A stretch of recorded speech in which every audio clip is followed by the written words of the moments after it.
The Lord be with you. A reading from the Holy Gospel according to John. At that time, Jesus said to his disciples, "If you love me, you will keep my commandments. And I will ask the Father, and he will give you another helper to be with you forever, even the Spirit of truth, whom the world cannot receive, because it neither sees him nor knows him. You know him, for he dwells with you and will be in you. I will not leave you as orphans. I will come to you. Yet, a little while, and the world will see me no more, but you will see me. Because I live, you also will live. In that day, you will know that I am in my Father, and you in me, and I in you. Whoever has my commandments and keeps them, he it is who loves me. And he who loves me will be loved by my Father, and I will love him and manifest myself to him." The Gospel of the Lord.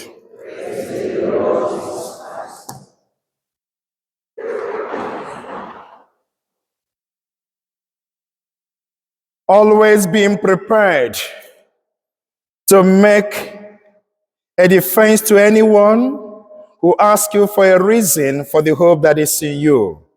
Words we heard this morning from the first letter of St. Peter, chapter 3, 15 to 18. About 3 or 4 years ago, I had a catechism lesson with the children of this parish who were at the time preparing for their first Holy Communion. After the lesson, I encouraged them to ask me questions, anything about religion, anything about faith, anything about our church. One brilliant kid asked me a very thought-provoking and quite challenging question. She said to me, "When we do the sign of the cross, we first move to the left before coming to the right. Must it always be that way?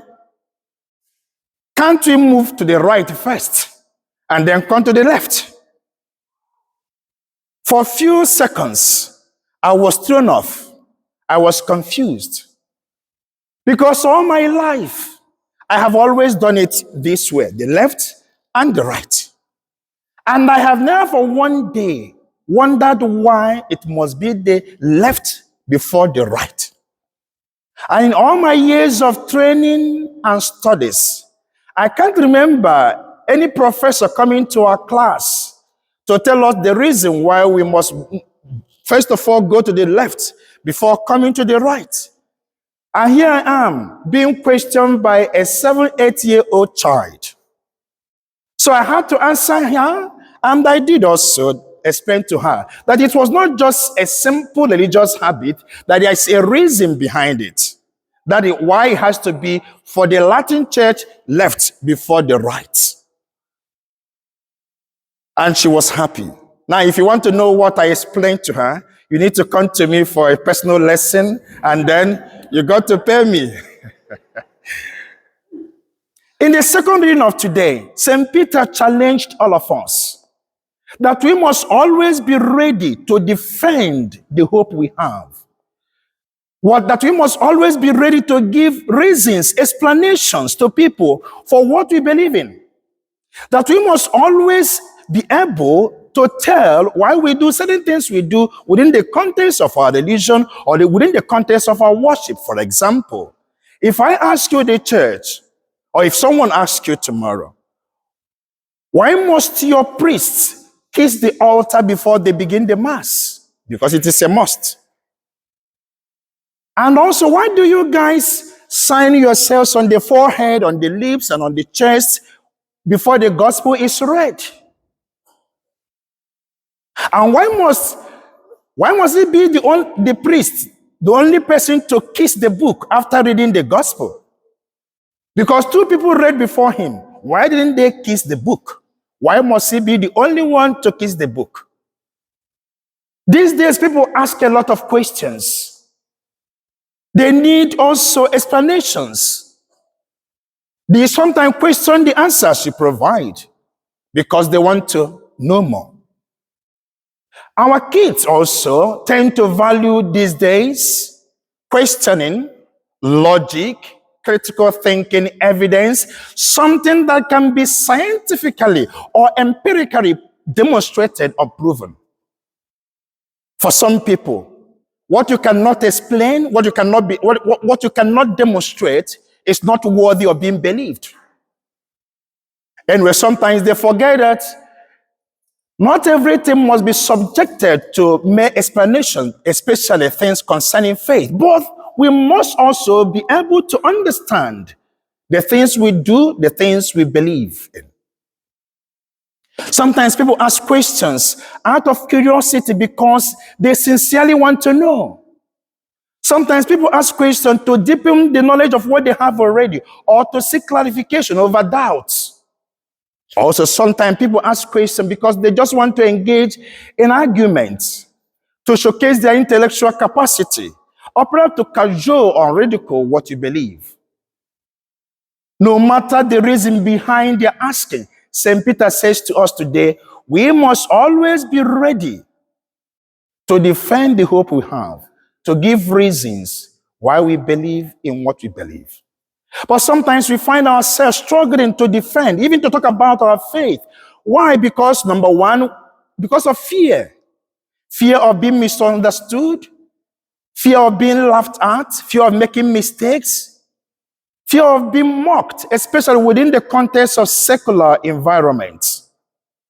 Also, sometimes the hesitation to defend our faith or to speak about it could also come from lack of knowledge. People may feel uncomfortable or unfit trying to speak about something they themselves have not fully understood or something they themselves have not fully comprehended. For them, if I begin to speak about my faith and what we do in the church, what if someone asks me a more difficult question about our doctrine, about our values, about the church history, and I don't have those answers? So the best thing is, zip it up. I don't speak about it. Sometimes also people have this mentality that faith is, or religion is something private, and therefore it is to be lived quietly and not to be brought into public discourse. All you need to do regarding faith and religion is to believe and not to ask questions.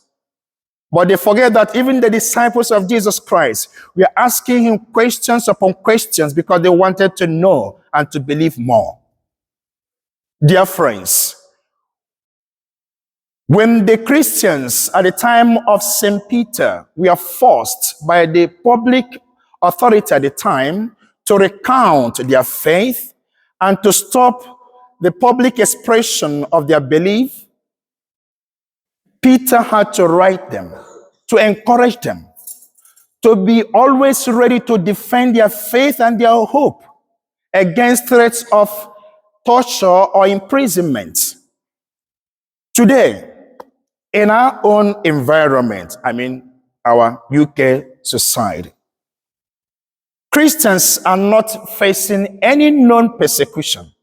Yet, when we Christians, especially my dear Catholics, when they come in contact with people of other religion or people of no religion, we tend to be shy or feel intimidated by them. They appear more knowledgeable and more courageous to speak about their faith or even their atheism, and we ourselves, we appear ignorant. Our kids, our children, they go to university carrying their faith as practicing and active Catholics. Sometimes before they graduate from the university, they don't believe in anything at all. They don't come to the church at all. Why? Because when their religious beliefs or identity were questioned by their friends, they couldn't say anything about it. They couldn't defend it. They couldn't even explain why they do what they do in the church. So, dear friends, St. Peter is encouraging us to understand what we believe in so that we'll be able to speak about it and defend it. Faith is not just about routine. For many years, we have said certain prayers. We sometimes even know them off by heart. For many years, we have attended masses.